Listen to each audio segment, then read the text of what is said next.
Kriszti vagyok, az életfűszeres, és 2007 óta foglalkozom egészséges étellel, élettel, házon kívül és belül. Ma kovászos uborkát fogunk elkészíteni, aminek csak a neve kovászos, mert tulajdonképpen fermentált uborka lesz, és titkos összetevőket és trükköket is mondok benne, és nekem a második verzió a kedvencem, úgyhogy gyere velem! Többször megkapom, hogy nem is kovászos uborka, és igazuk van, mert tényleg nem kovászos uborka, mert nem rakunk bele se kenyeret, se krumplit, se semmilyen keményítő tartalmú dolgot, ám bátor lehet belerakni, felgyorsítja a folyamatot, de mi ugye úgy csináljuk, a fermentálás ugye az úgy készül, hogy nem rakjuk bele ezeket, csak egy 2%-os sóoldatot készítünk el, belerakjuk a zöldséget, ha éppen savanyúságot készítünk, és már ugye lehet édes verzióba is elmenni, de most savanyú kovászos uborkát csinálunk, kovászos uborkát, és mindent meg fogok mutatni lépésről lépésre, és mondtam is, és a trükköt, tippet pedig közben fogom elmondani, ahogy készítem. Egyszerű az összetevő, kell a sterilizált üveg, kell egy nagyon tiszta, rozsdamentes kupak, 2%-os sóoldat, ami le fogjuk írni, és el is fogom mondani, hogy készül, kell fokhagyma, kapor, és innentől kezdve a hányház annyi szokás, hogy milyen fűszereket raksz bele. Jó, közben leellenőriztem. Szóval a lényeg az, hogy nézd, úristen! Nyílik a rózsa már mindenhol, nálunk is, úgyhogy ezt így beleraktam egy kis intermedzót. Szóval só, uborka, üveg, fokhagyma, és semmi más. És körülbelül 4 óra.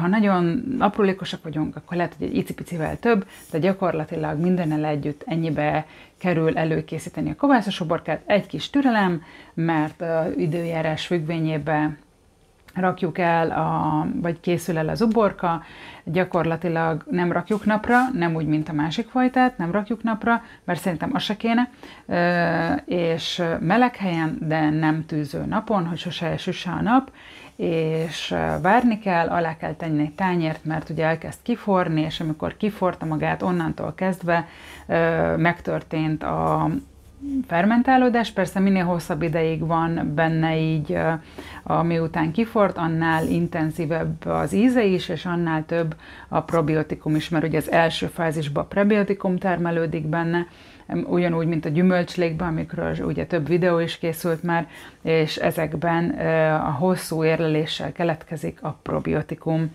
és akkor most lássunk is bele. Én körülbelül egy fél fej fokhagymát pucoltam és vágtam bele, és nagyon fontos, hogy így belevágjunk, egyébként minél kisebbre vagdossuk, annál inkább ki tudnak belőle jönni az illóolajak, tehát hogyha nem vágjuk meg a fokhagymát, akkor ugye az a viaszos réteg, ami körbevonja, akkor nehezebben oldódik belőle ki.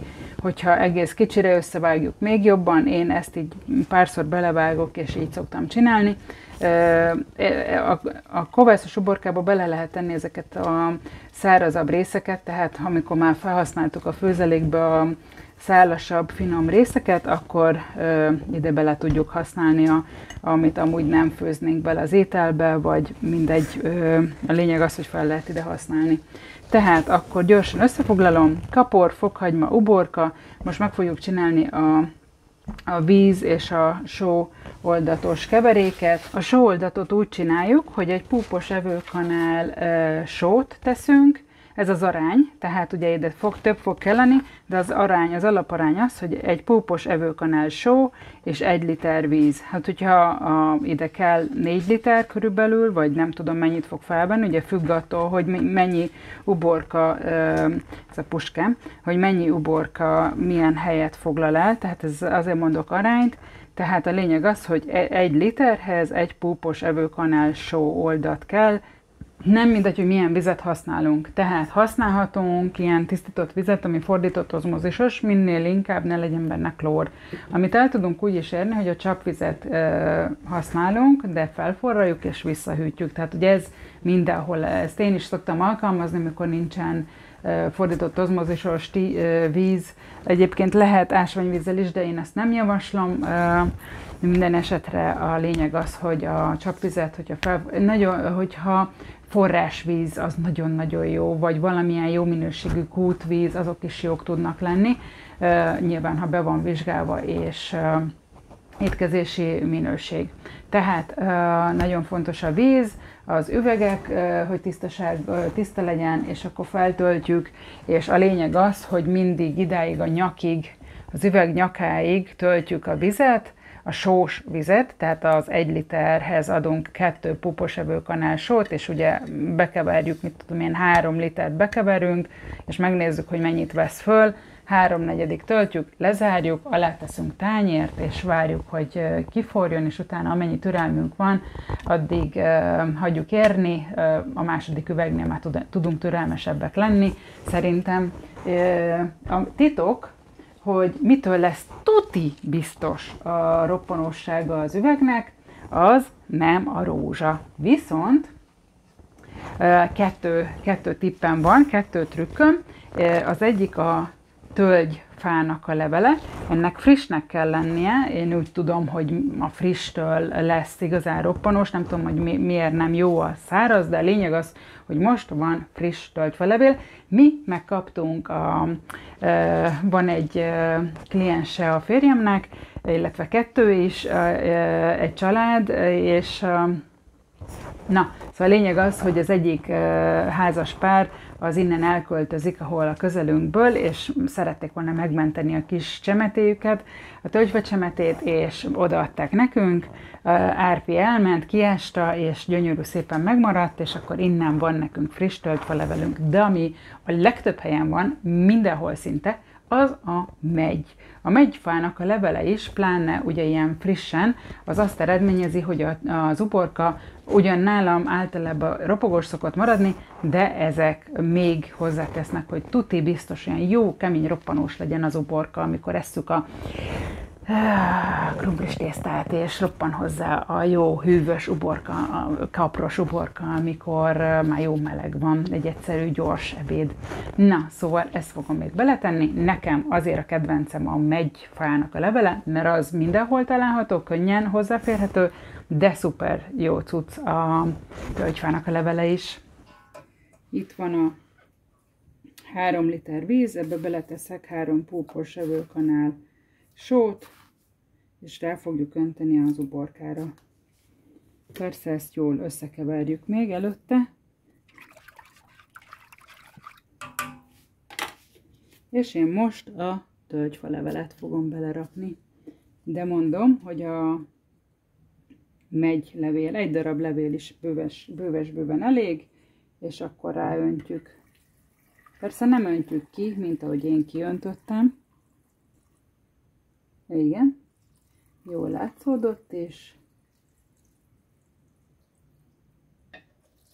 látjuk, hogy még kell hozzá. Na, mindjárt még csinálok hozzá. Ugye láthattuk, hogy szuper jól kiöntöttem, ez mindenkivel előfordul. A lényeg az, hogy itt szépen megcsináltuk az oldatot, így néz ki, ezt így lenyomogatjuk, hogy ne lógjon ki, de aztán úgyis elkezd elindulni, meg fog puhulni az uborka, és akkor szépen lezárjuk, és alá tesszük a tányért, ahogy mondtam, és akár a pulton, akár a teraszon 3-4 napig, de úgy, hogy ne süsse a nap, utána fogjuk látni, hogy elkezd kiforni, már most elkezdett feljönni az oxigén, és gyakorlatilag, ahogy kiforta magát, akkor elkészült a kovászos uborkánk. Hát így néz ki, gyönyörű, szép, ott van a tölgyfalevél, és lehet látni az uborkákat, ráteszem a tányérra, és gyakorlatilag így fog várakozni 3-4 napot, vagy amennyit ő neki igénye van rá, nekünk időnk van, és akkor így lehet fogyasztani. Szóval ennyi volt a kovászos